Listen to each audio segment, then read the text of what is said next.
네, 말씀 같이 봅시다. 히브리서 6장 9절부터 12절 또 18절부터 20절 우리 두 군데 같이 읽습니다. 네, 6장 9절부터 읽습니다. 시작. 사랑하는 자들아, 우리가 이같이 말하나 너희에게는 이보다 더 좋은 것 곧 구원에 속한 것이 있음을 확신하노라. 하나님은 불의하지 아니하사 너희 행위와 그의 이름을 위하여 나타낸 사랑으로 이미 성도를 섬긴 것과 이제도 섬기고 있는 것을 잊어버리지 아니하시느니라. 우리가 간절히 원하는 것은 너희 각 사람이 동일한 부지런함을 나타내어 끝까지 소망의 풍성함에 이르러 게으르지 아니하고 믿음과 오래 참음으로 말미암아 약속들을 기업으로 받은 자들을 본받는 자 되게 하려는 것이니라. 이는 하나님이 거짓말을 하실 수 없는 이 두 가지 변하지 못할 사실로 말미암아 앞에 있는 소망을 얻으려고 피난처를 찾은 우리에게 큰 안위를 받게 하려 하심이라. 우리가 이 소망을 가지고 있는 것은 영혼의 닷 같아서 튼튼하고 견고하여 휘장 안에 들어가나니 그리로 앞서가신 예수께서 멜기세덱의 반차를 따라 영원히 대제사장이 되어 우리를 위하여 들어가셨느니라. 아멘. 히브리서 6장 말씀입니다. 소망과 인내에 대한 말씀인데요. 히브리서에는 중간중간 5번의 경고하는 메시지들이 포함되어 있습니다. 그래서 히브리서 기자가 쭉 예수께서 어떤 분이시고 또 얼마나 탁월한 분이시고 예수께서 행하신 일이 무엇인가 하는 것을 쭉 얘기하다가 중간중간에 경고하는 메시지들을 집어넣습니다. 그게 5번이 등장하는데 5장 후반부터 오늘 읽으셨던 6장까지가 이제 세 번째 경고에 해당하는 메시지입니다. 이 세 번째 경고는 다시 세 가지 메시지로 구성되는데 첫 번째는 우리가 지지난주에 살펴봤듯이 미성숙함에 대한 경고입니다. 너희가 단단한 음식을 먹어야 되는데 아직도 젖이나 먹고 있구나 하는 미성숙함에 대한 경고고요. 두 번째는 배교할 위험성에 대한 경고입니다. 너희가 계속 그렇게 하다가는 배교하게 될 수도 있어 하는 경고를 하고 있고요. 그리고 마지막 세 번째가 이제 오늘 본문인데요. 이것은 소망과 인내라고 하는 소망을 가지고 인내해서 끝까지 가라 하는 격려의 말씀입니다. 그래서 오늘은 이 세 번째 메시지의 세 번째 파트, 소망과 인내에 대한 말씀을 함께 살펴보려고 합니다. 자, 소망이라고 하는 단어는 여러분 믿음, 사랑과 더불어 크리스천들이 가장 중요하게 생각하는 세 가지 가치 중에 하나죠. 믿음, 소망, 사랑 이렇게 얘기합니다. 자, 그런데 이 소망이라고 하는 단어는요, 믿음과 사랑에 비해서는 상대적으로 좀 이렇게 덜 집중되고 덜 언급되는 단어 중에 하나입니다. 그렇죠. 저희가 교회에서 믿음에 대한 얘기는 많이 하고 또 사랑에 대한 것도 강조하지만 그에 비해선 상대적으로 소망에 대한 얘기 좀 덜하게 되지 않습니까? 그렇게 되는 이유가 있는데 그 이유 중에 하나는 뭐냐면 우리가 살아가는 세상이 초대교회와 비교해서는 훨씬 편하기 때문에 그렇다는 거예요.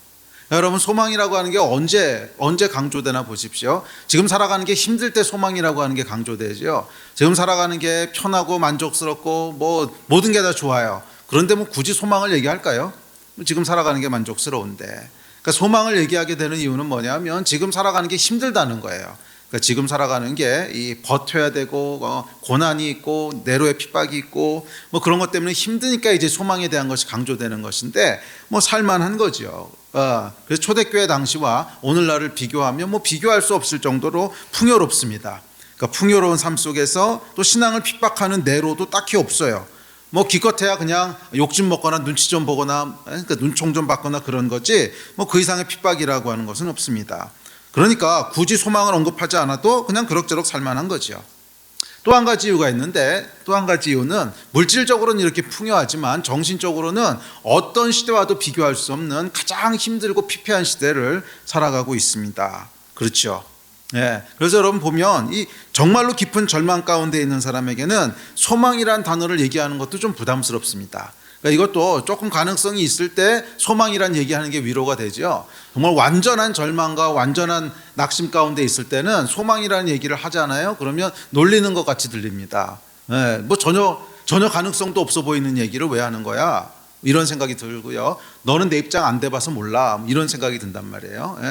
그래서 C.S. 루이스가 자기의 가장 사랑하는 아내가 죽고 나서 쓴 책에 보면 슬픔에 관하라는 책에 보면 위로하려고 하지 말라 그래요. 어떤 말로도 위로가 되는 게 아니라고, 그냥 위로하지 말라고. 그럽니다. 왜냐하면 위로하는 것 자체가 오히려 더 마음이 상하는 거죠. 어떻게 뭐 해결할 수도 없고 소망도 보이지 않는데 거기다 소망을 얘기하면은 놀리는 것처럼 들린단 말이에요. 그래서 이게 정신적으로 진짜로 피폐해 있으면 소망이라는 얘기를 하기가 참 어렵습니다. 오늘날 상황이 그렇다는 거예요. 그러니까 오늘날 상황이 양쪽 극단 가운데 껴 있어요. 물질적으로는 굉장히 풍요하고 그래서 부족한 게 별로 없어 보이는 반면 정신적으로는 완전히 피폐한 이런 양극단의 아이러니 속에서 소망이라는 단어는 점점점 희미해져 갑니다. 자, 그럼에도 불구하고 소망이 중요한 이유는 그럼에도 불구하고 절망으로부터 빠져나올 수 있는 건 소망밖에 없다는 거예요. 그래서 소망이라고 하는 것이 오히려 마음이 상하고 힘들다고 해서 계속 절망 가운데 두면 그 사람이 어떻게 되겠습니까? 계속 더 깊은 절망, 더 깊은 절망, 그래서 극단적으로 가고 끝나지 않겠어요? 그래서 어찌됐든지 간에 힘들더라도 소망을 붙잡아야 절망에서부터 빠져나올 수 있잖아요. 그래서 소망이 중요하고요. 두 번째 소망이 중요한 이유는 소망은 믿음의 여정을 인내로 끝까지 갈 수 있도록 견인하는 거기 때문에 그래요. 자, 여러분, 인내로 믿음으로 끝까지 가십시오라고 얘기하는데 이 인내가 어디서부터 나오는 거예요? 소망에서부터 나오는 거예요. 그래도 조금만 참으면 돼. 그래도 조금만 참으면 좋은 게 있어. 거기서부터 나오는 거죠. 제가 장교로 훈련을 받으면서 군대에 있을 때 200km 행군을 했거든요. 근데 200km 행군은 굉장히 힘듭니다. 군대 갔다 오신 분들은 알겠지만 사병들은 보통 40km, 50km 행군을 하는데 그것도 훈련 중에 가장 힘든 게 행군인데 200km 행군을 해야 되는데요. 200km 행군은 이제 완전 군장을 하고 이제 하는데 그거를 끝까지 가게 해주는 유일한 낙은 뭐냐면 조금만 더 가면 쉴 수 있어. 이거거든요. 조금만, 그러니까 10분만 더 가면 그 다음에 쉬었다 갈 거야. 이 소망을 붙잡고 이제 끝까지 가는 거거든요.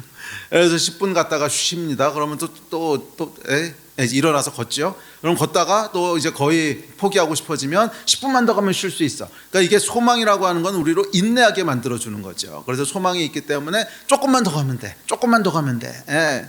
이 소망이 인내를 견인하는 거예요.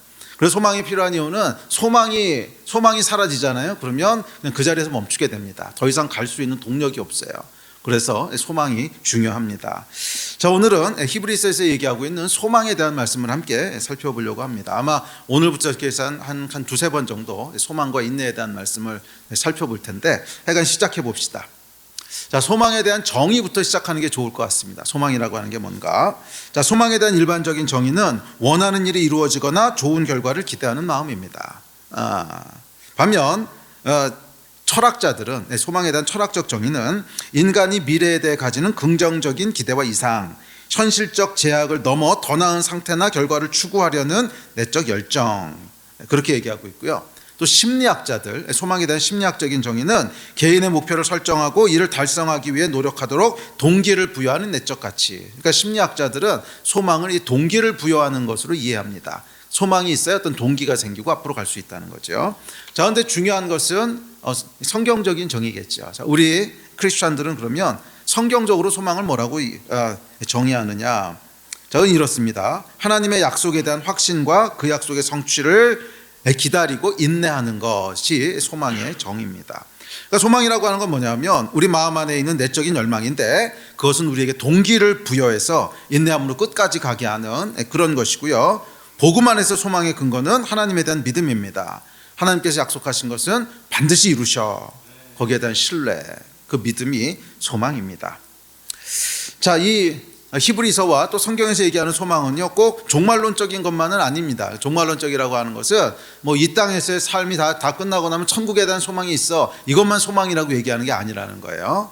성경에서 얘기하는 소망은 우리가 살아가는 현실 속에서 매일매일 기대하고 소망하는 하나님의 역사, 그게 다 소망인 거죠. 그러니까 예를 들어서 우리가 기도를 했어요. 그러면 응답하실 거에 대한 소망, 이게 소망이라는 거예요.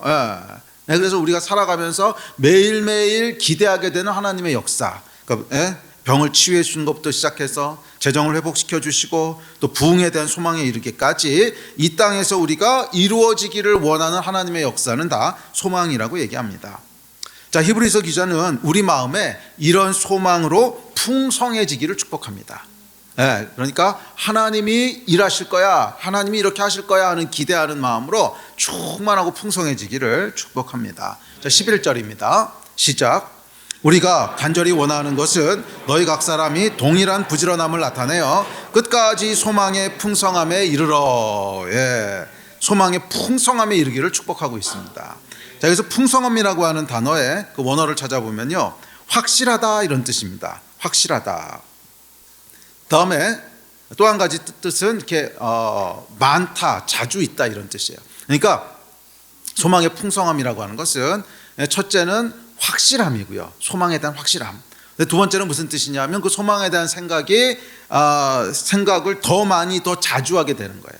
그러니까 강도와 빈도에 있어서 소망이 우리 마음 가운데 더 자주 일어나기를 축복하는 것이 소망의 풍성함입니다.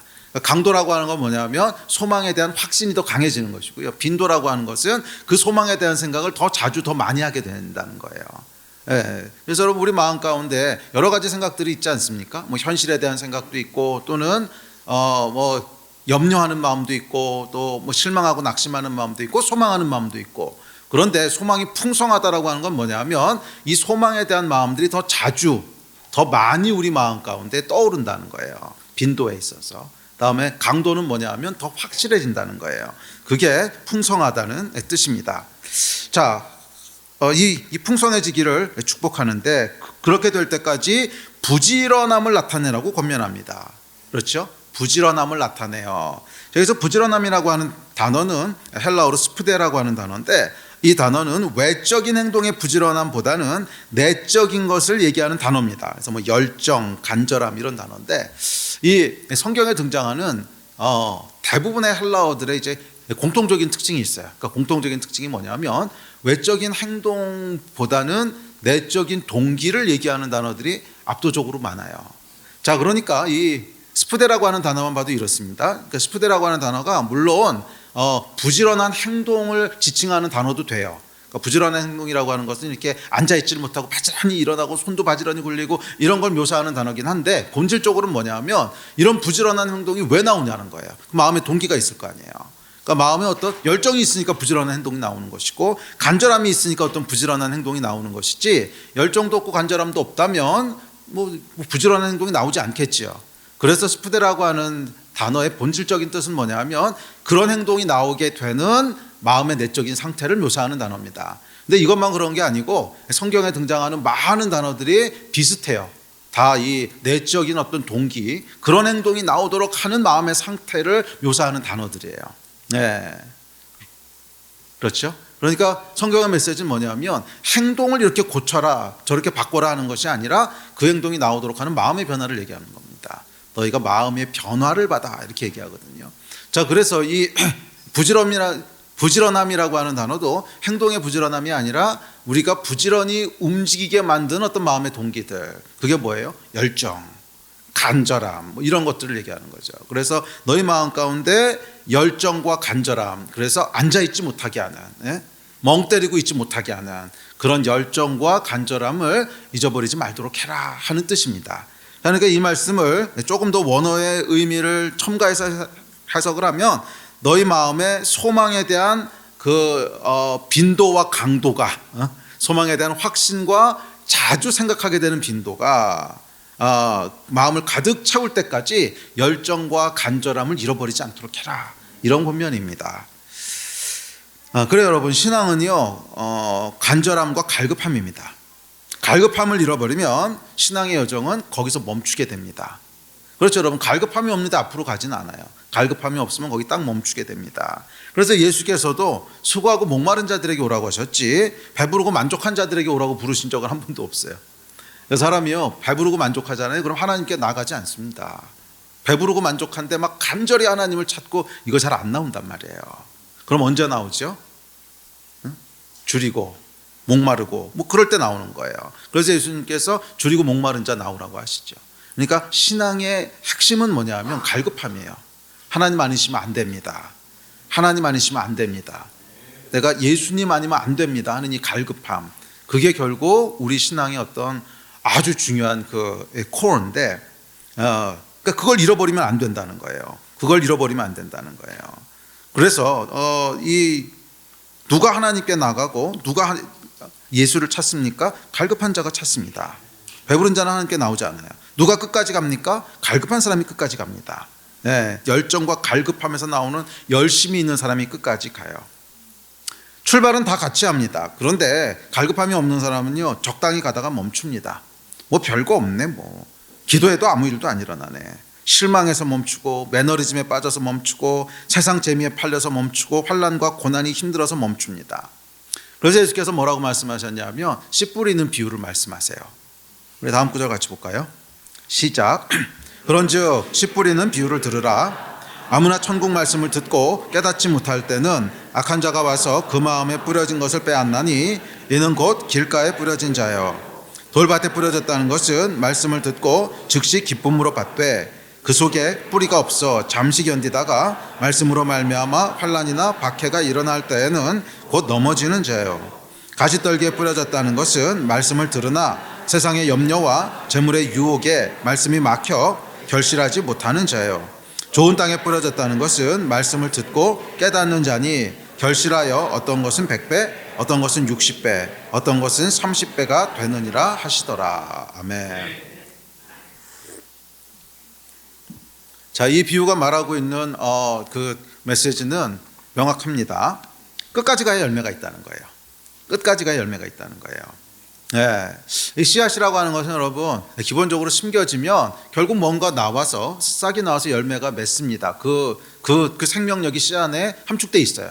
그렇지만 그렇게 되기까지는 반드시 시간이 걸린다는 거죠. 네. 또 중간에 포기해 버리면 열매는 보지 못한다는 거예요. 이유가 무엇이든지 간에 그렇습니다. 이유가 무엇이든지 간에 중간에 포기하면 열매는 없습니다. 이 씨 뿌리는 비유에서 씨는 뭐라 그랬냐면 하나님의 말씀이라 그랬어요. 하나님의 말씀이 뿌려졌다 그래요. 그러니까 이 하나님의 말씀은 살았고 운동력이 있다 그랬거든요. 말씀은 살아 있어요. 그래서 이제 씨라고 비유를 한 건데 말씀 안에는 그 말씀이 우리 마음 가운데 뿌려지고 영혼에 심겨지면 반드시 뭔가 나와요. 반드시 뭔가 나와서 열매를 맺게 하는 그 생명력이 말씀 안에 함축돼 있다는 거예요. 예.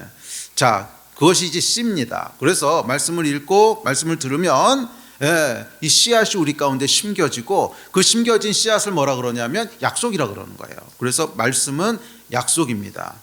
구약, 신약 이렇게 부르잖아요. 그러니까 구약은 옛날에 하신 약속, 새로 하신 약속 이런 뜻이죠. 그러니까 말씀을 약속이라고 부르는데 이 약속은 뭐냐면 말씀이 우리 가운데 뿌려지면 그것을 우리가 마음에 뿌려져 심겨진 거. 아, 맞아, 하나님 그렇게 하실 거야 하는 게 뭐 약속이잖아요. 그래서 마음에 심겨지면 이제 약속이 됩니다. 그런데 이 약속이 성취되기까지는 뭐가 필요하냐면 시간이 필요한 거예요. 그래서 심기워지고 나서 열매가 될 때까지 그 갭이 있는데 이 사이에 요구되는 것이 인내입니다. 그리고 그 인내를 견인하는 것은 소망이에요. 그렇죠. 소망이 있으니까 인내하는 거지 소망이 전혀 없으면 사람이 인내하지 않습니다. 다 같이 말씀을 받고 여정을 시작하지만 즉시 마음을 빼앗기는 길가도 있고요. 박해와 환난과 고난으로 인해서 멈추는 돌밭도 있고요. 세상 유혹으로 길을 벗어나는 가시떨기밭도 있습니다. 다양한 이유로 하여간 이 마음의 갈급함들이 사라지는 거예요. 마음의 열정들이 사라지는 거예요. 우리도 그렇게 경험하지 않습니까? 신앙생활을 시작합니다. 그래서 처음에 은혜 받고 시작하기도 하고 또 처음이 아니라도 집회에서 은혜를 받기도 하고 주일날 은혜 받기도 하고 아니면 끼니 말씀을 묵상하다가 그 가운데 은혜 받기도 하고 하여간 뭔가가 이제 시작이 돼요. 마저 내가 다시 한번 이렇게 해봐야지 하는 마음으로 시작을 합니다. 이게 뭐예요? 말씀이 씨앗으로 심겨진 거죠. 말씀이 씨앗으로 심겨진 거예요. 그런데 그게 쭉 가서 결국 열매를 맺어야 되는데 중간에 침체기가 찾아올 때가 있죠. 근데 침체기가 찾아올 때는 반드시 어떤 증상이 따라오냐면 마음의 갈급함과 열정이 사라져요. 점점 열정이 사라지게 되고 그럼 결국 침체기에 들게 됩니다. 이 이야기를 하고 있는 거예요.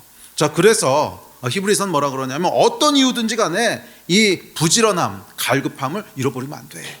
어떤 이유에서든지 간에 이 갈급함, 열정을 잃어버리면 안 돼. 부지런함을 잃어버리면 안 돼. 그래야 끝까지 소망의 풍성함에 이룰 수 있어. 이 얘기를 하고 있습니다. 자, 이어지는 12절에 보면 이제 이렇게 이야기합니다. 자, 시작. 게으르지 아니하고 믿음과 오래 참음으로 말미암아 약속들을 기업으로 받는 자들을 본받는 자 되게 하려는 것이니라. 자, 여기서 이제 부지런함에 대비되는 게으름이라고 하는 데 사용하고 있는데 11절에서 부지런함으로, 그 다음에 12절에서는 게으르지 마라 이렇게 얘기하는데, 이 게으름에 해당하는 헬라어는 로드로스인데요. 이것도 비슷합니다. 이것이 표면적으로는 게으름이란 뜻인데 게으름을 일으키는 마음의 상태들을 얘기하는 단어예요. 그래서 똑같은 로드로스라고 하는 단어가 히브리서 5장 11절에도 사용됐는데, 거기 뭐라고 번역했냐면 듣는 것이 둔함으로, 이렇게 둔하다로 번역됐어요. 그러니까 게으르다, 둔하다, 이게 다 같은 단어라는 거예요. 헬라어는 같은 단어인데 번역할 때는 이제 우리가 이쪽에서는 게으르다, 이쪽에서는 둔하다. 근데 그 번역이 달라지는 게 뭐냐면, 게으르다는 외적으로 드러나는 어떤 행동을 묘사할 때 게으르다고 묘사가 되는 거고, 이 게으름이 나오게 되는 마음의 상태는 둔한 거라는 거예요. 둔한 거. 자, 둔하다고 하는 건 뭐냐면 깨닫는 것에 있어서 둔하고, 열정에 있어서 둔하고, 감이 없는 걸 얘기하는 거예요. 둔하다. 듣는 것에 둔함으로, 듣는 것에 감이 없음으로, 뭐 이런 뜻이잖아요. 그러니까 여기서 사용된 게으르지 아니하고라고 하는 건 둔한 거예요. 그러니까 영치를 의미합니다. 영치가 뭐냐면 천치 바보 할 때 영적인 바보, 그래서 그걸 영치. 영치는 뭐냐면 영적인 것에 관심이 없어요, 열정도 없어요, 그냥 멍한 거예요. 멍하고 맹한 거예요. 그러니까 이게 영적인 영치인데, 자, 이게 영적인 게으름입니다. 갈급함을 잃어버린 상태를 말하는 거예요. 그러니까 영적인 것에 관심도 없고 열정도 없고, 그러니까 그냥 멍하고 맹하고, 무슨 말씀을 들어도 아무런 깨달음도 없고, 그런 거, 멍하고 맹한 상태. 자, 이것이 게으름입니다. 이렇게 되지 말라는 거예요. 너희는 부지런함, 그러니까 갈급함과 열정의 마음을 품고 있어야지, 이런 맹함, 멍함, 둔함에 너희 마음이 빼앗기면 안 된다는 거예요. 그렇게 하라고 지금 얘기하고 있습니다. 그래서 이 소망과 인내에 대한 메시지를 하면서 히브리서 저자는 뭐라고 얘기하냐면, 소망과 인내를 우리 마음 가운데 지키는 것으로 이 두 가지를 대비시키는 거예요. 부지런함이 있고, 그 다음에 이쪽엔 게으름이 있다는 거예요. 부지런함은 뭐라고요? 갈급함, 열정. 게으름은 뭐예요? 영치, 둔한 거. 그러니까 영적인 깨달음도 없고, 열정도 없고, 촉도 없고, 관심도 없고, 뭐 이런 거. 그게 이제 게으름인데, 게으름에 처하도록 두면 안 되고 부지런함을 나타내므로 너희가 소망으로 인내하라고 권면을 합니다. 자, 그렇다면 어떻게 우리가 게으름이 아니고 부지런함을 유지할 수 있을까? 영적인 맹함에 빠지지 않고 갈급함을 유지할 수 있을까? 히브리서를 보면 몇 가지를 이해할 수 있습니다. 자, 첫째는 뭐냐면, 히브리서 말씀은 아닌데 뿌리를 깊게 내려야 된다는 거예요. 자, 씨 뿌리는 비유에서 그 돌밭은 이제 뿌리가 깊지 못함으로 넘어진다 그러죠. 그래요. 뿌리가 깊지 못하면 환란과 박해가 일어날 때 넘어집니다. 뿌리가 깊지 않은 나무는 조금만 가물어도 시들어 마르듯이, 영적인 뿌리가 깊지 못하면 갈급함이란 영적 생명을 유지할 수 없다는 거예요. 자, 그렇다면 영적인 뿌리가 깊다는 게 뭘까? 그것은 말씀에 대한 깊이가 있는 것을 의미합니다. 그러니까 뿌리를 깊게 내려라고 하는 건 뭐냐면 말씀에 깊이가 있어야 된다는 거예요. 그래야 우리가 넘어지지 않고 계속 갈급함을 유지할 수 있다는 거예요. 우리 안에 영적으로 깨어있게 하고 열정과 갈급함을 불러일으키는 것은 말씀입니다. 말씀이 우리 안에 그 생명을 일으키는 자양분이에요. 그래서 말씀을 계속 우리가 빨아먹어야 되는데 뿌리가요 깊질 않아요. 그래서 말씀의 씨앗이 심겨지긴 하는데 이게 자양분을 빨아들이지를 못해. 뿌리가 깊지 못하다고 하는 건 뭡니까? 말씀을 그냥 흘려듣는 거예요. 예를 들면. 그래서 아침에 말씀 묵상을 해도, 또 설교 때 말씀을 들어도 그런가 보다, 좋은 말씀, 이러고 그냥 지나가는 거예요. 이게 뿌리가 없는 거죠. 이렇게 해가지고서는 아무런 열매를 볼 수 없다는 거죠. 말씀의 깊이라고 하는 건 뭐냐면, 그 뿌리가 깊다라고 하는 것은 말씀에 깊이가 있는 겁니다. 말씀에 대한 깊이가 있는 거예요. 자, 성경은 이렇게 얘기합니다. 시작. 주 여호와의 말씀이니라. 보라, 날이 이를지라 내가 기근을 땅에 보내리니 양식이 없어 주림이 아니며 물이 없어 가람이 아니요 여호와의 말씀을 듣지 못한 기갈이라. 여호와의 말씀을 듣지 못하는 걸 기갈이라 그랬어요. 그러니까 이 영적인 기근은 어디서부터 오냐면 말씀이 기갈될 때 온다는 거예요. 말씀이 안 들어오면 영적인 기근이 온다는, 기갈이 온다는 거예요. 네. 그러니까 영적으로 피폐해지는 이유는 뭐냐면 말씀이 없기 때문에 그렇다는 거잖아요. 말씀에 기갈이 오면 영적인 기근이 오는 거예요. 말씀을 듣기는 듣습니다. 그런데 깊게 뿌리를 내리진 않아요. 그냥 가볍게 듣고 넘어갑니다. 뿌리가 없는 거예요. 말씀을 깊게 묵상할 때 그때 우리 안에 갈급함이 일어나고요. 말씀을 깊게 묵상할 때 소망이 우리 안에 부어집니다. 말씀은 우리 안에 영적인 생명을 일으키고 유지하는 자양분입니다. 자, 그렇다면 여러분, 말씀을 깊게 이해한다는 게 무슨 뜻일까요? 말씀에 깊이가 있다라고 하는 것을 오해하지 마십시오. 말씀에 깊이가 있다고 하는 것이 뭐 신학적인 지식이나 철학적인 지식이 많다는 뜻이 아닙니다. 그거하고 아무 상관없어요. 그거는 그냥 지식이고, 말씀의 뿌리가 깊다라고 하는 것은 뭐냐면 말씀을 중요하고 무겁게 듣는다는 거예요. 그게 깊이입니다.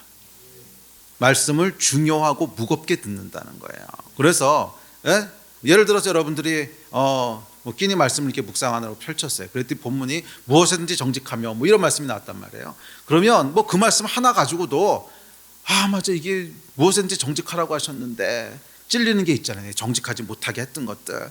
그러면 그 말씀의 무게를 가지고 있는 사람은요, 고민을 합니다. 내 정직하라고 말씀하셨는데 이거 못하고 있는데 어떡하지? 그래서 기도하고 막 기도하면서 회개하고 어떻게든지 약간 정직하려고 노력하고, 이게 말씀의 깊이예요. 거기에 뭐 신학적이고 철학적인 언변이 화려한 걸 얘기하는 게 아닙니다. 아니, 무엇인지 정직함에 신학적인 해석이 왜 필요해요? 정직하라고 그랬으면 정직하면 되는 거지. 사람들이 말씀의 깊이라고 하는 것을 자꾸 이렇게 오해하는 거예요. 무슨 거기에 대한 신학적인 깊은 지식이 있고 그런 걸로 오해하는데, 아니 여러분, 그렇지 않습니다. 그건 사람마다 다르게 창조하셨기 때문에 어떤 사람은 그렇게 생각할 수 있는 사람이 있고 어떤 사람은 그렇게 생각이 잘 안 되는 사람이 있어요. 그거는 더 우월하지 않고의 문제가 아니라 그냥 하나님이 그렇게 만드신 거예요. 그런데 성경은 모든 사람을 위한 책이라고 했단 말이에요. 그러니까 말씀에 깊이가 있다고 하는 것은 그것을 뭐 이해하고 신학적으로 이런 게 아닙니다. 전혀 아니고요. 말씀을 얼마나 중요하고 무겁게 생각하냐는 거예요. 그건 뭐 초등학생이라도 할 수 있는 거예요. 말씀을 얼마나 중요하고 무겁게 생각하느냐. 작은 말씀 하나라도 내가 이 말씀대로 지금 안 되고 있는데 어떡하지? 이것도 할 수 있는 거 아니에요. 그런 사람이 있는가 하면 어떤 사람은 그냥 그 말씀을 들어도 좋은 말씀 이러고 넘어간단 말이에요. 이게 뿌리가 없는 거예요. 아무리 말씀을 들어도 그냥 좋은 말씀 이러고 넘어가면 그게 우리한테 무슨 열매를 맺겠어요? 아무 열매도 안 맺히죠. 아주 작은 말씀 한 구절이라도 내가 왜 이 말씀대로 못하고 있지? 하나님 이렇게 말씀하셨는데 이게 안 되고 있지? 믿음과 결부시켜야 되는 거거든요. 그러니까 여러분, 말씀에 깊이가 있다고 하는 것은 말씀에 순종하고자 하는 태도를 의미하고요. 그 다음에 말씀에 대한 믿음을 의미합니다. 말씀에 대한 믿음이라고 하는 건 뭐냐면 하나님이 이렇게 될 거라고 약속하셨지, 그러면 믿는 거예요. 그걸 믿어서 어떻게 하는 거예요? 인내하는 거예요. 그러니까 말씀에 깊이가 있다고 하는 것은 결국 그 말씀을 붙잡고 얼마나 인내하고 견디느냐는 게 깊이예요. 바로 그게 깊이예요. 그러니까 진짜 믿지 않는 사람은 오래 버티지 못합니다. 안 믿으니까. 그냥 처음에 좀 그런가 보다 하다가 조금만 어려움이 오고 조금만 다른 일들이 생기면 금세 그냥 포기하지. 깊이가 없는 거죠. 깊이는 이제 믿음입니다. 그 말씀을 얼마나 진짜로 믿냐는 거예요. 그 말씀을 얼마나 진짜로 믿냐는 거예요. 사실 순종자 거기서부터 나오는 건데, 진짜로 믿기 때문에 순종하는 건데, 그게 깊이예요. 그게 깊이예요. 그래서 여러분들 가운데 말씀에 깊이가 있게 되기를 주의 이름으로 축원합니다. 말씀을 무겁게 대하는 여러분 되셨으면 좋겠어요. 말씀을 중요하게 대하는 여러분 되셨으면 좋겠어요. 오늘도 설교를 통해서 분명히 말씀이 이제 부어지고 있는데, 말씀의 씨앗이 심겨지고 있는데, 말씀의 깊이는 어떻습니까? 이것을 여러분 얼마나 무겁게 듣습니까? 얼마나 믿음으로 취합니까? 하는 것이 깊이예요. 아멘. 그래서 우리 안에 이런 그 갈급함과 열정, 부지런함이 나타나게 되는 것은 말씀의 깊이가 있을 때입니다. 자, 두 번째입니다. 3장 13절에 보면 히브리서 이렇게 얘기합니다. 시작. 오직 오늘이라 일컫는 동안에 매일 피차 권면하여 너희 중에 누구든지 죄의 유혹으로 완고하게 되지 않도록 하라. 자, 이게 보면 이제 완고하다는 말이 나오는데 이 말의 원어는 딱딱해지다 이런 뜻입니다. 그러니까 마음이 굳어지고 딱딱해지지 않도록 해라. 마음이 게을러지지 않도록 해라. 둔해지지 않도록 해라 하는 얘기를 하고 있습니다. 그런데 어떻게 해서 그렇게 하래요? 매일 피차 권면함으로. 자, 그래서 우리 마음을 유지하는 두 번째 비결은 뭐냐면 공동체예요. 예. 그 사람 형제 자매의 권면은요 우리 마음이 딱딱해지는 것을 막아줍니다. 사람의 마음은 보고 듣는 것에 의해서 움직입니다. 믿음의 사람들을 매일 보고 그들의 권면을 매일 들을 때 우리 마음이 간절함을 잃지 않고 유지가 되죠. 그렇지 않고 여러분 마음이 둔해지는 사람들의 특징을 보면요 모임에 잘 나오지 않아요. 거의 예배가 없습니다. 마음이 딱딱하고 둔해지는 사람들의 공통적인 특징은 뭐냐면 모임에 잘 나오지 않아요. 그래서 형제들과 함께 시간을 보내지 않는데 그 사람의 마음이 완고해지지 않는다. 이거는 저는 본 적이 없어요. 네? 모임에 잘 안 나오는데 그 마음의 열정과 간절함을 계속 유지한다. 그러니까 이런 건 본 적이 없어요. 제가 지난 25년 사역하면서 한 번도 본 적이 없습니다. 하나님 앞에서 우리 마음이 딱딱해지지 않도록 지키는 것과 모이기를 힘쓰는 거는요 정빌의 관계에 있습니다. 이건 진짜 정빌의 관계에 있어요. 왜 그러냐면 사람의 마음은 결국 보고 듣는 것에 의해서 끌려가게 돼 있거든요. 그렇게 형성되게 돼 있습니다. 그런데 세상 사람들만 계속 만나고 있으면 당연히 관심이 일로 가겠죠. 당연히 관심이 일로 가겠죠. 반면에 믿음의 사람들과 만나면 계속 이야기하는 것이 믿음에 대한 얘기일 거예요. 하나님에 대한 얘기. 그럼 우리 마음이 그걸로 가는 거예요. 그런데 이거를 한 번도 하지 않고 일주일 내내 세상 사람들하고만 시간을 보내는데 어떻게 마음이 이쪽으로 깨어 있겠어요? 그게 가능한 얘기가 아니죠. 그래서 모이기를 힘쓰라 그런 거예요. 모이기를 패하지 말고 힘써라. 너희 마음이 그냥 내 마음만 지키면 돼. 그렇게 지켜지는 게 아니라는 거예요. 그래서 우리가 이제 예배도 드리고 또 뭐 소그룹 모임, 셀 모임도 하고 뭐 그러는 거죠. 그 경험에 의하면 그 정도는 해야 마음이 지켜지더라는 거예요. 그러니까 일주일에 적어도 한 3번 정도는 이걸 해야 그래야 마음이 지켜지기 때문에 그렇게 하자라고 한 거죠. 그럼 또 어떤 분들은 그러세요. 아니 일주일 7일 중에 3일이나 그래야 됩니까? 양심에 손을 얹고 생각해 보십시오. 3일 내내 여러분들이 무슨 휴양에 들어가서 있는 겁니까? 아니잖아요. 주일날 뭐 예배 드리는 거 끼케야 2시간, 금요일날 예배 드려도 뭐 끼케야 2-3시간, 소그룹 모임 해봐야 2-3시간. 하루 24시간인데 그거 뭐 2-3시간 하는 거 3번 다 더해봐야 뭐 한 6-7시간밖에 안 되잖아요. 그러면 직장에서 하루 일하는 시간도 안 된단 말이에요. 그거 다 더해봐야. 그러니까 다 핑계라는 거죠. 그게 아니 직장에서 하루 일하는 시간도 안 되는 건데 그 정도 시간도 보내지 않으면서 우리 마음이 휩쓸려가지 않기를 기대한다고 하는 것이 그 어리석은 거죠. 그게 되겠습니까? 일주일 내내 이쪽에서 영향을 받고 있는데 그렇게 되는 게 아니라는 거예요.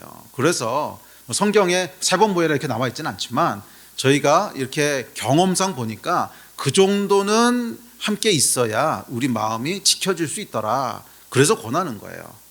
그런데 이걸 지키지 않고 그냥 일주일에 한 번만 나와서 딱 2시간만 예배 드리러 간다.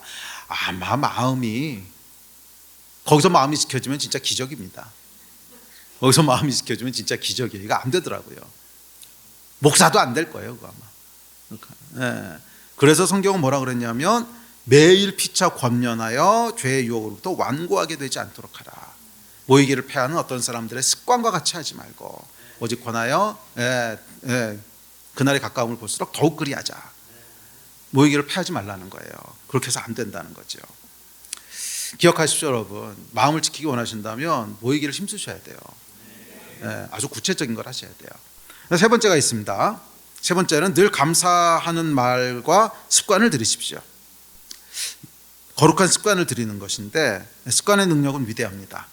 긍정적인 감사의 습관은 위기의 순간에 우리 마음을 지켜줍니다.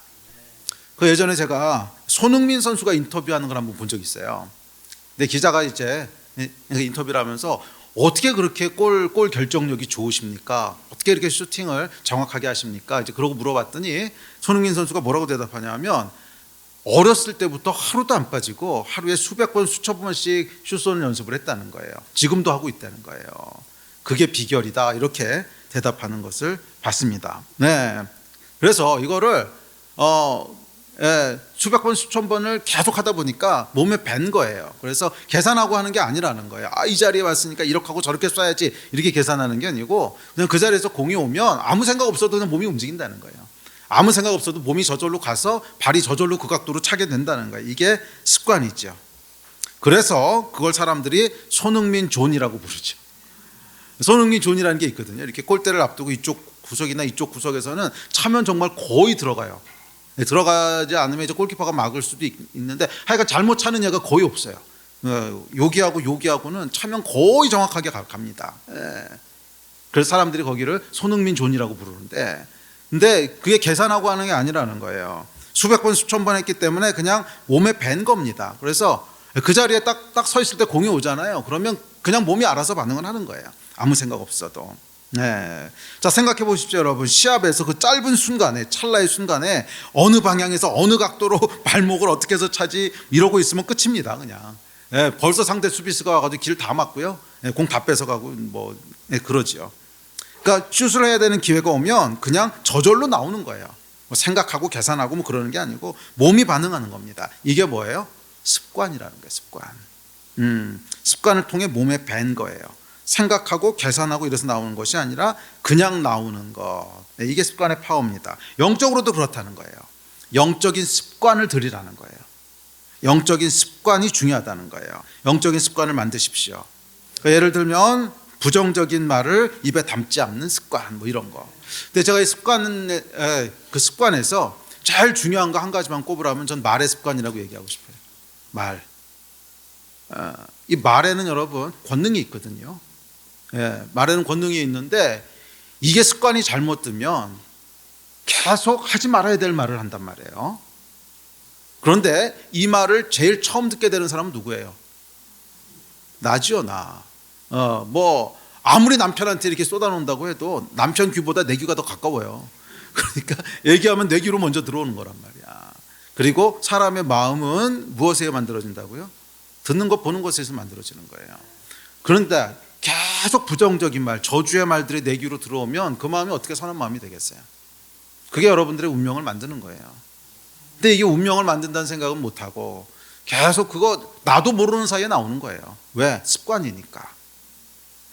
습관을 쫓아서 계속 부정적인 말, 죽겠네, 망했네, 안 되네, 저주의 말들을 계속 여러분 입에서 쏟아내고 있으면 그게 결국 여러분들의 마음 가운데로 고스란히 다 들어가서 그렇게 마음이 만들어지고, 마음이 그렇게 만들어졌는데 삶이라고 다르겠습니까? 결국 인간은 마음에 의해서 살게 돼 있거든요. 그리고 그렇게 살아가다 보면 그게 이제 미래가 되고 운명이 되는 건데, 마음이 계속 그렇게 만들어져 있는데 미래가 다르겠어요? 망했네 그 얘기하고 있는데 성공하면 그게 기적이지. 계속 망했네 하고 있는데 무슨 성공이 오겠어요? 계속 망하는 것만 하고 있겠지. 듣는 게 그건데요. 그렇지 않습니까? 여러분, 말은요 영이에요, 영. 하나님의 말씀이시고 인간만 말을 하게 하셨어요. 말에 권세가 있다 그랬어요. 그런데 그 권세 있는 말을 가지고 계속 내 마음을 저주하고 있는데 거기서 무슨 선한 열매가 나오겠냐고요. 딱 하나만 습관을 얘기하라면 전 무조건 말에 대한 습관을 얘기합니다. 우리의 운명을 바꿀 수 있는 한 가지 습관만 말해 주십시오. 그럼 말입니다, 말. 물론 다른 습관도 필요하긴 하겠지만 우리의 운명을 바꿀 수 있는 한 가지 습관만 말해 주십시오. 그러면 말이에요, 말. 여러분들이 어떻게 말하느냐 하는 것이, 잘 들으십시오, 여러분의 운명을 바꾸는 겁니다. 그 말을 왜 그렇게 이상한 습관을 쫓아 하세요? 망했네, 죽었네, 안 됐겠네, 재수 없네. 여러분이 인식하지 못해서 그러시죠. 얼마나 그 얘기 많이 하는지 아십니까? 저도 어느 순간에 깜짝 놀랄 때가 있어요. 와, 내가 망했네란 말을 이렇게 많이 쓰고 있었구나. 그러니까 예를 들어서 이렇게 하려다가 안 됐어요. 그러면 아유 망했네. 아무 생각 없이 나와요. 어유 망했네. 망하긴 왜 망해? 다른 길이 있겠지, 안 그래요? 근데 이게요 그냥 습관적으로 나와요. 망했네. 무서워요. 정말 많습니다. 여러분.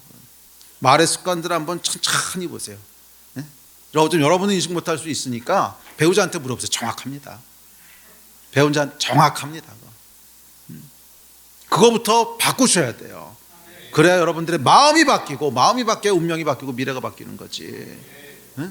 성경에 뭐라 그랬어요? 마음의 변화를 받으라 그랬잖아. 마음의 변화를 받으라고 했는데, 이 마음의 변화는 여러분 계속 듣는 것에 의해서 마음이 만들어지는 건데, 계속 저주하는 말, 부정적인 말을 하면서 마음이 어떻게 변하겠어요? 응? 그리고 마음이 변하지 않으면 행동은 결국 마음에 따라서 나오는 것이고, 행동이 반복되면 그게 미래가 되고 운명이 되는 거예요. 아멘이십니까? 부정적인 말을 끊으셔야 돼요. 죽겠네. 죽긴 왜 죽어? 살아야지. 망했네. 망하긴 왜 망해? 다른 길이 있겠지. 이거 끊으시란 말이에요. 습관을 바꾸시라고. 아멘.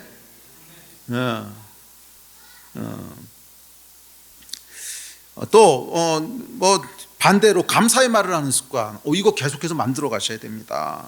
또 아침마다 말씀으로 시작하는 습관, 시간을 정해서 기도하는 습관, 하여간 거룩한 습관을 만드십시오.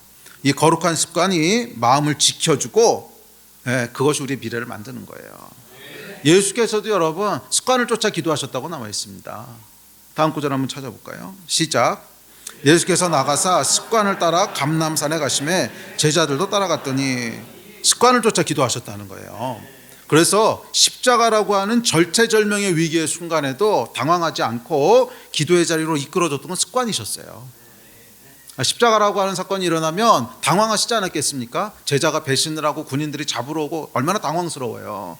예? 그럼 막 도망다니고 어디로 숨고 그래야 될 것 같은데, 하여간 기도의 자리에 먼저 가시잖아요. 겟세마네. 근데 물론 이 사건이 일어나기 전이긴 했지만 그렇게 될 걸 아시고도 당황하신 게 아니라 기도의 자리로 가셨는데, 그건 뭐예요? 습관을 쫓아가셨다는 거예요. 습관의 파워를 여러분 과소평가하지 마십시오. 아멘. 나쁜 습관, 좋은 습관뿐만이 아니라 반대로 나쁜 습관도 마찬가지입니다. 잘못된 습관이 있으면 그것은 우리 마음을 딱딱하게 하고 게으르게 합니다. 멍하고 맹하게 합니다. 다음 절 같이 읽어볼까요? 시작. 서로 돌아보아 사랑과 선행을 격려하며 모이기를 패하는 어떤 사람들의 습관과 같이 하지 말고 오직 권하여 그날이 가까움을 볼수록 더욱 그리하자. 자, 모이기를 패하는 게 뭐라는 거예요? 모이기를 패하는 게 뭐라고 나와 있어요?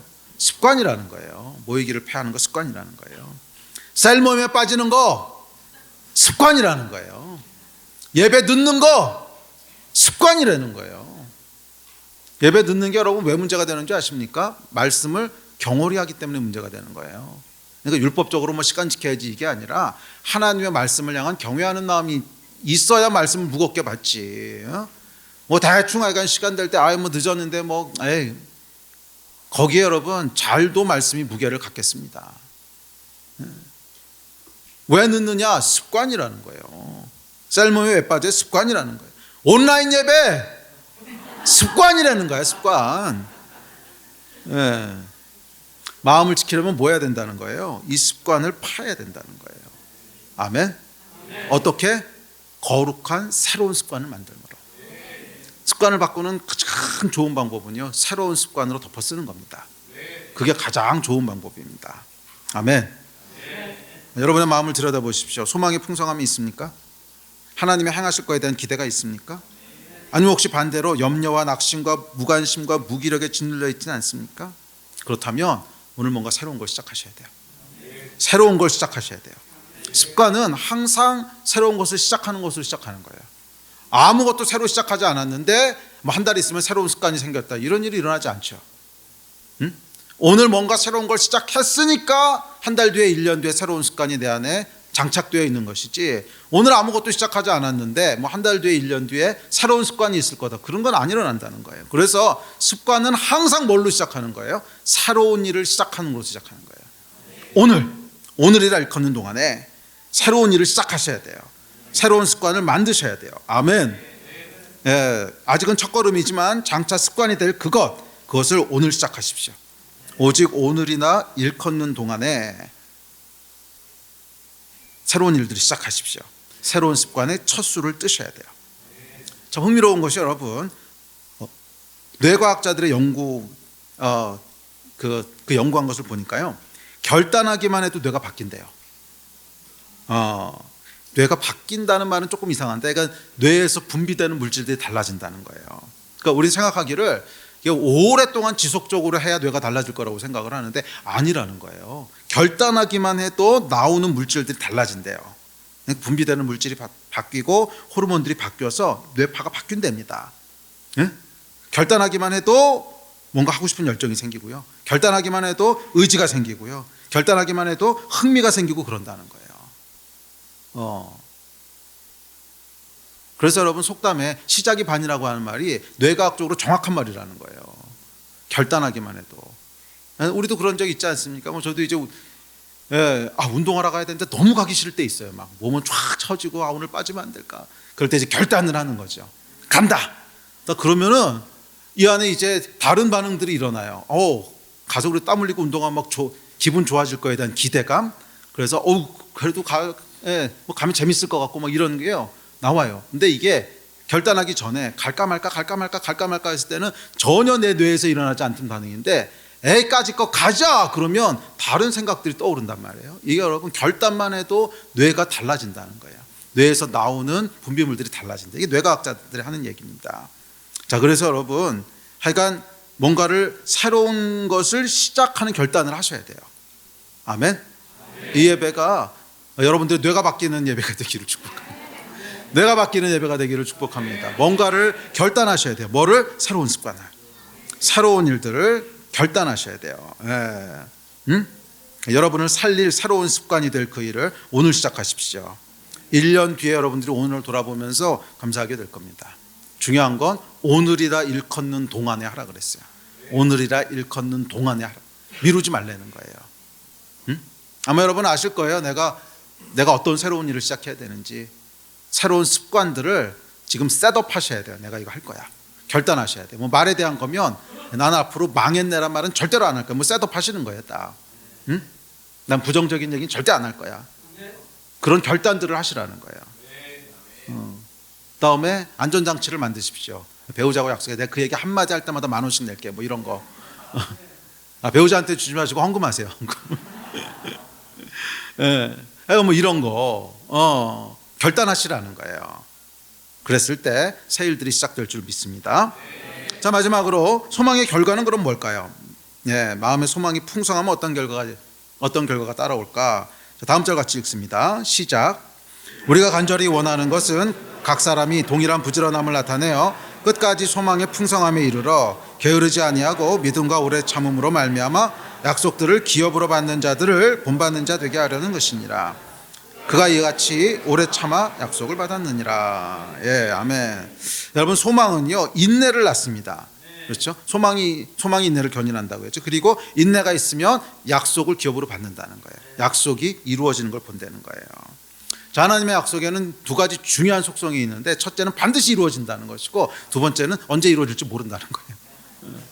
그래서 인내가 필요한 거죠. 자, 첫 번째 속성은 뭐냐면 반드시 이루어진다는 거예요. 다음 절 같이 봅시다. 시작.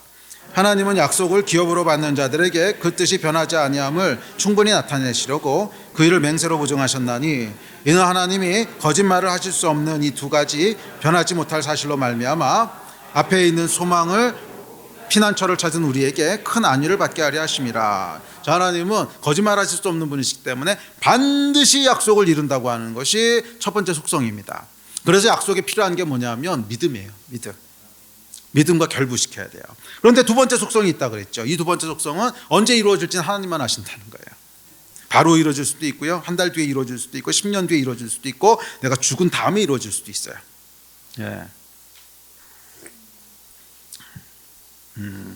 때와 기한에 대해서는 아무도 몰라요. 그거는 하나님만 아세요. 자, 근데 왜 이렇게 하셨을까? 그 이유가 있긴 있습니다. 근데 그건 저희가 다음 주 또 다다음 주 소망에 대한 메시지 계속 살펴볼 테니까 이제 그때 좀 더 자세히 다룰게요. 근데 그러니까 아주 간단하게 얘기하면 이 소망이라고 하는 것은 어떤 일이 이루어질 것에 대한 소망이 아니라 하나님의 신실하심에 대한 소망이에요. 그러니까 이 기한을 모르게 하신 것은 하나님을 신뢰하도록 만드시는 거죠. 이게 너희가 기한을 몰라도 내가 할 거라 그러면 할 거야. 이해가 되세요? 기한을 알게 되면 일어날 일에 대한 걸 기대하게 되는 거고, 기한을 모를 때는 인격의 소망을 걸게 되는 거예요. 하나님의. 그러니까 하나님께서 원하시는 것은 하나님을 소망하도록 원하시는 것이지 어떤 일을 소망하도록 원하시는 게 아니라는 거예요. 하여간 뭐 이런 이유 때문에 그렇게 하시는 것 같은데, 자, 여하튼 그래서 요구되는 게 뭐냐면 인내가 요구되는 거예요.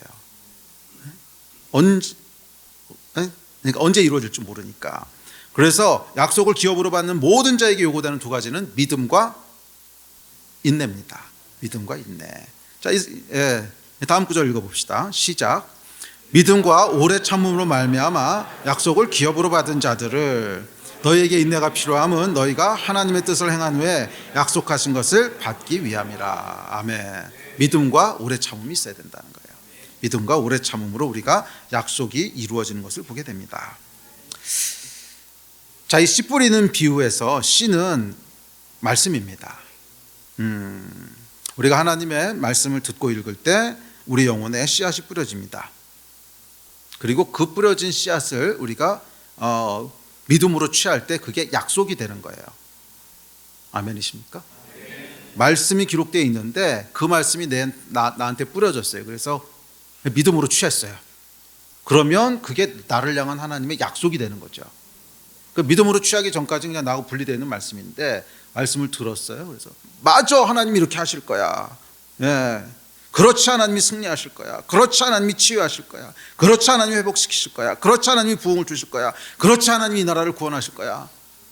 하여간 내가 뿌려진 말씀을 딱 믿음으로 취하는 순간 그게 뭐가 되는 거예요? 약속이 되는 거죠. 약속이. 그게 이제 씨가 뿌려지는 거예요. 씨가 뿌려지는 거예요.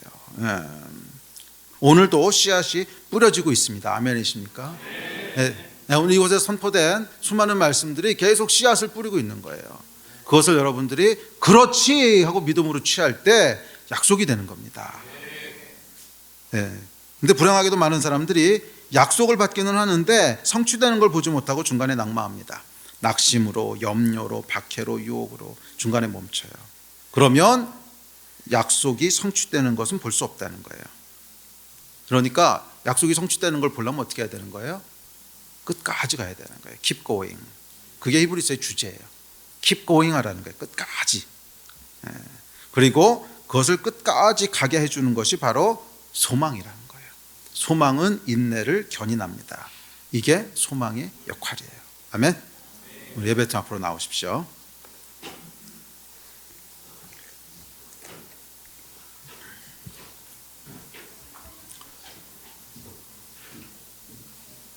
자, 오늘 어떤 약속의 말씀이 뿌려졌습니까?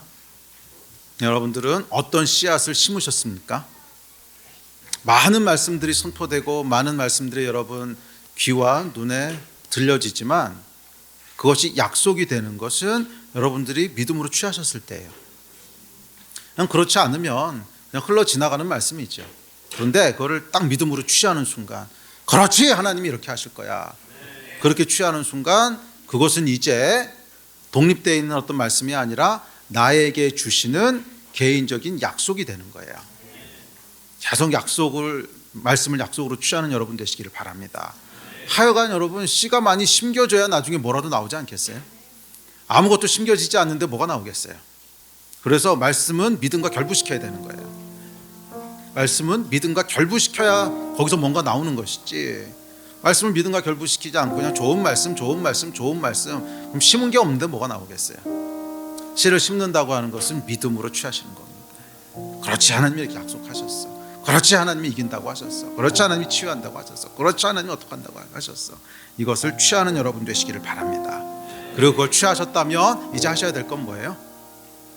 소망을 가지고 인내하는 거예요. 소망을 가지고 인내하는 거예요. 그런데 이 소망은 뭐에 대한 소망이냐면 하나님에 대한 소망, 그분의 신실하심에 대한. 그렇지, 하나님은 신실하죠. 반드시 이루실 거예요. 이 인내가 우리를 더 높은 곳으로 이끌 것이고요, 이 인내와 소망이 하나님의 약속이 이루어지는 영광스러운 순간을 보게 하는 열쇠가 될 겁니다.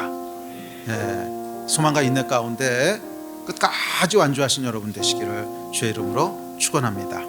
우리 일어나서 같이 기도합시다.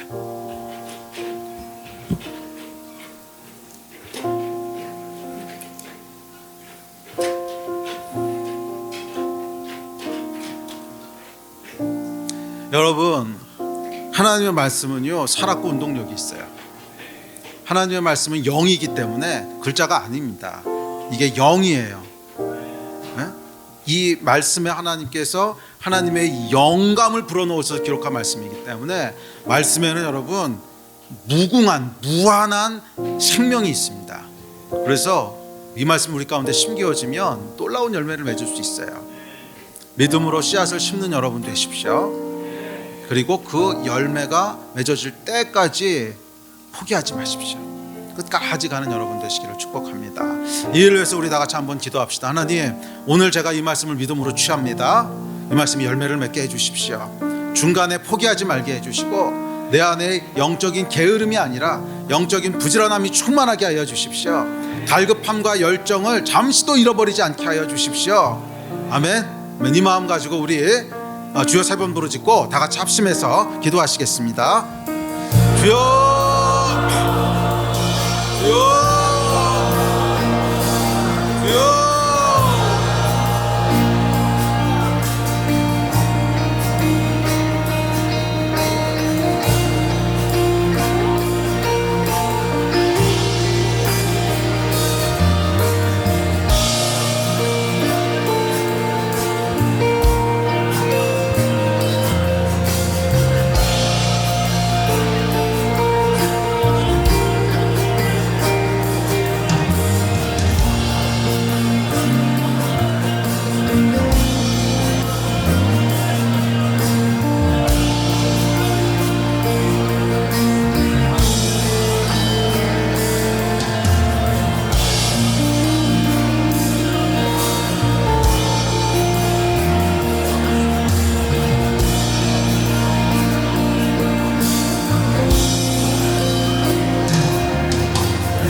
평생 신실하신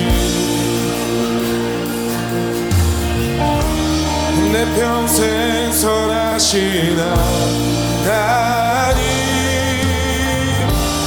내게 주신 오음은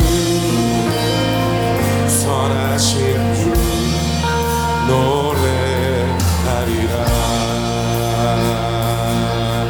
사랑해요 사랑해요 주의 잠이 날 붙드네 내 평생 나를 이끄신 주 나 일어날 때부터 잠이 들 때까지 선하신 주 노래하리라. 사랑해요 사랑해요 주의 잠이 날 붙드네 내 평생 나를 이끄신 주 나 일어날 때부터 잠이 들 때까지 선하신 주 노래하리라. 내 평생 진실하신 주 내 평생 선하신 하나님 내게 주신 오음은 선하신 주 노래하리라. 주의 음성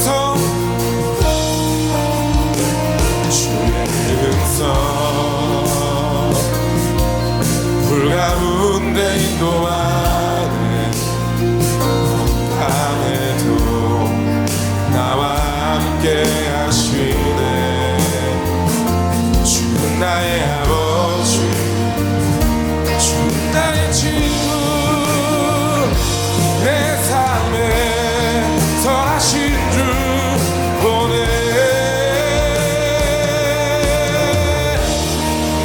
평생 신실하신 내 평생 선하시나 하나님 내게 주신 오늘 선하신 주 노래하리라 주의 선하신 내게 달려오시네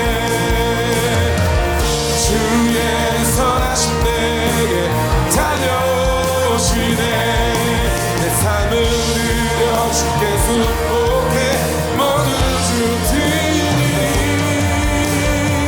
주의 선하신 내게 달려 주의 선하신 달려오시네 주의 선하신 내게 달려오시네 내 삶을 드려 주께 순복해 모든 주 드리니 주의 선하신 내게 달려오시네